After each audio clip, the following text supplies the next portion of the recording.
J'ai le chapeau de Paul Biya, je l'ai voté pour rien. Il doit laisser. Je ne savais pas que c'est comme ça qu'elle allait faire. Donc voilà, c'est après avoir regardé et analysé 37 fois la vidéo de ce papa que j'ai décidé d'écrire une lettre au président de la République. Donc appelez ça comme vous voulez, vidéo au président, lettre au président. Mais toujours est-il que cette vidéo s'adresse à Popol, le père de la nation, le Nomgi, la force de l'expérience, le créateur de toutes les créatures. Papa, j'ai fait cette vidéo pour toi. J'espère que tu la recevras. I do so swear. Donc voilà, je ne sais pas comment t'appeler pour que tu ressentes au maximum le respect que j'ai à ton égard. Monsieur le Président, papi, papa, grand-père, je ne sais pas comment t'appeler, mais permets-moi de te tutoyer. Les campagnes, ils donnent les campagnes, je vais voter. Il y a quelques mois, tu nous as invités, ma grand-mère et moi, au palais, après une vidéo que j'avais postée sur ma page. Et j'ai tout de suite compris que tu regardes les vidéos sur Internet. Donc j'ai fait celle-ci en espérant que tu vas la regarder. Donc vraiment, le père, je n'ai pas besoin de te dire que ça ne va pas, car tu le sais. Et même si tu ne le sais pas, tes amis le savent, tes ministres le savent, ton entourage le sait. Bref, tous ceux qui te côtoient au quotidien le savent. Mais tous préfèrent se taire, car dit-on au Cameroun, la bouche qui mange ne parle pas. Donc le père, je n'ai pas fait cette vidéo pour critiquer ta gestion du pays, parce qu'il faut avouer que tu t'es quand même battu pendant 37 ans pour gérer un peuple à la mentalité qu'on connaît. J'ai fait cette vidéo parce que je pense très sincèrement que tu as déjà tout donné et qu'il est temps de passer le flambeau. Je le dis parce que franchement, le père, moi j'ai mal. J'ai mal à chaque fois qu'on t'insulte sur les réseaux sociaux. J'ai mal quand je vois ces hypocrites organiser les giga meetings de soutien tous les jours. Pourtant, ils savent tous que tu dois te reposer. J'ai mal quand je lis partout que tu es malade. C'est pas ça, l'homme lion. C'est pas l'image que je veux garder de toi. J'ai mal en fait parce que je ne veux pas que tu meurs au pouvoir. J'aimerais avoir la chance un jour de discuter avec toi longuement autour d'un feu de bois au village, afin que tu me racontes des histoires. Et ceci ne peut qu'être possible si tu passes le témoin, papa. S'il te plaît, papa, ne fais pas ce qu'Omar Bongo a fait au Gabonais. Organise ton débat et laisse quelqu'un de bien qui va pouvoir continuer le travail que tu as commencé. Quelqu'un de bien.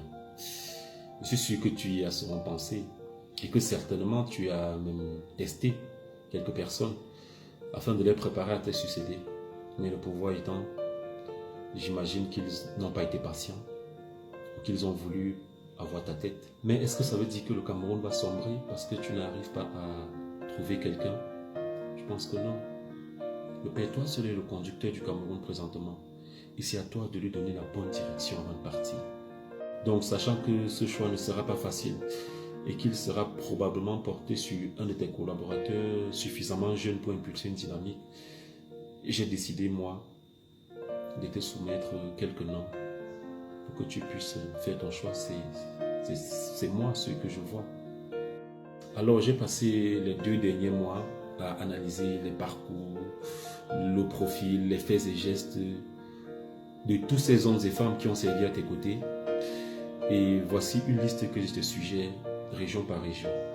Alors j'ai décidé de choisir 2 personnes par région afin que tu puisses sereinement faire ton choix. Et à chaque fois, je te donnerai les atouts et les inconvénients pour chacun. Alors pour la région de l'Adamawa, j'ai pensé au gouverneur Midi Awabakari. Il n'a peut-être pas le profil idéal, mais je pense qu'il ne sera jamais dépassé par les événements. Ensuite, j'ai pensé au député Ali Bachir. Ce n'est pas tout à fait le genre de personne qu'on aimerait voir à ce poste, mais son dynamisme force mon admiration. Ensuite, il y a la région du Nord, et là-bas, j'ai pensé premièrement à un de tes caciques du RDPC, M. Bayrou Fadil. Il est calme, pondéré, et avec son sens du business, je pense qu'il peut donner un nouveau souffle à l'économie camerounaise. Sauf qu'au fond, je ne pense pas qu'il ait l'expérience qu'il faut pour diriger un pays. Ensuite, j'ai pensé au ministre Marafa Amilou Yaya. Il a le profil idéal pour gouverner. Mais avec lui, la corruption et la chasse aux sorcières seront peut-être notre pain quotidien. Donc, c'est à toi de voir. Après, il y a la région de l'extrême nord. Et là-bas, j'ai pensé premièrement au ministre Al-Amin Ousmane Mey. Aucun reproche à lui faire. Et je pense sincèrement qu'avec lui, Saint Franc ne cherchera pas son frère. Ensuite, pour la deuxième place à l'extrême nord, le choix n'a pas été facile parce que j'ai pensé au DG Mopa Fatouin et au ministre Malachi Manaouda. Mais finalement, mon choix s'est porté sur le ministre Manaouda parce qu'il est brillant, il a l'envie de travailler. Je suis sûr qu'avec lui, les gens vont se mettre au travail. Mais le petit bémol, c'est qu'il soit un peu diplomate dans sa prise de décision et dans sa façon de travailler. Après, il y a la région de l'Est, et là-bas, j'ai pensé au ministre DCC adjoint, Oswald Baboké. Et c'est d'ailleurs mon seul choix dans cette région parce qu'il est mon préféré. Alors, si tu veux lui donner, ferme les yeux, donne-lui, parce que même s'il ne s'en sort pas, toute chose qui est improbable, parce que son humilité et son sens de la diplomatie me convainc. Après, il y a la région du Nord-Ouest. Et là-bas, j'ai pensé à la DG de Camtel, Madame Judith Achidi. Je pense qu'avec elle, on est sûr que la corruption va diminuer. Je pense qu'elle a suffisamment pris de la graine auprès de son mari, ex-premier ministre. Et voilà. Le seul petit bémol, c'est qu'elle soit une femme et que je ne suis pas sûr que les Camerounais sont déjà prêts à cela. Ensuite, j'ai pensé à l'avocat Aker Emouna. Je mets son nom dans la liste parce qu'il est avocat du Cameroun, donc il a travaillé avec toi. Je ne sais pas s'il peut, mais s'il s'appelle Mouna, c'est qu'il peut. Donc, essaye voir. Après, il y a la région du Sud-Ouest. Et dans la région du Sud-Ouest, j'ai pensé premièrement au maire de Boya, Patrick Ekema. Je le trouve assez bon, mais il n'est pas assez consensuel. Mais c'est à toi de voir. Et ensuite, j'ai pensé au Premier ministre John Gouté. Pour lui, j'ai rien à dire parce que tu le connais mieux que nous tous.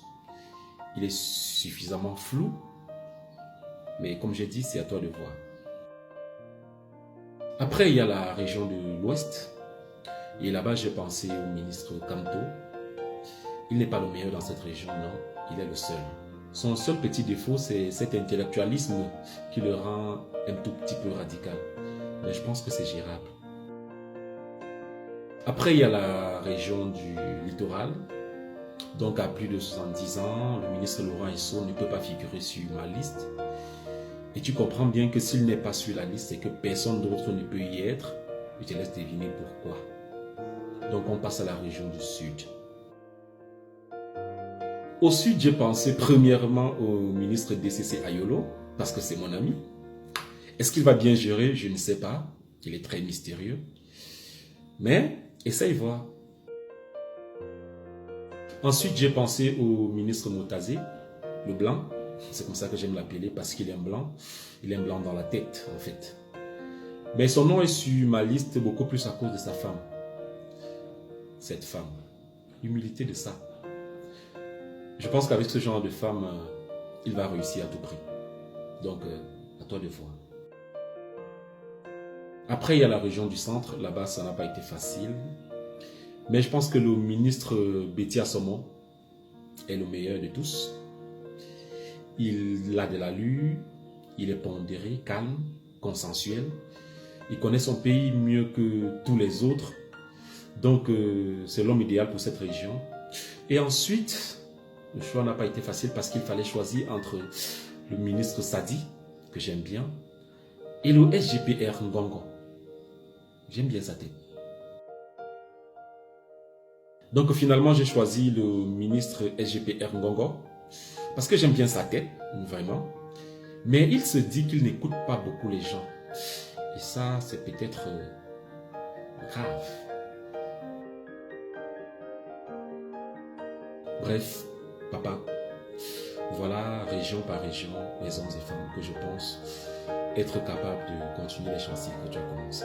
Donc, en espérant que tu verras cette vidéo, je te souhaite une santé de fer. Et je prie pour qu'un jour tu m'invites au village afin qu'on puisse parler de tout et de rien. attendant que quelqu'un d'autre sera à la tête du Cameroun. Je prie vraiment pour ça. D'ici là, porte-toi bien le Père et que Dieu veille sur toi, ta femme, tes enfants. Qu'il veille sur le Cameroun.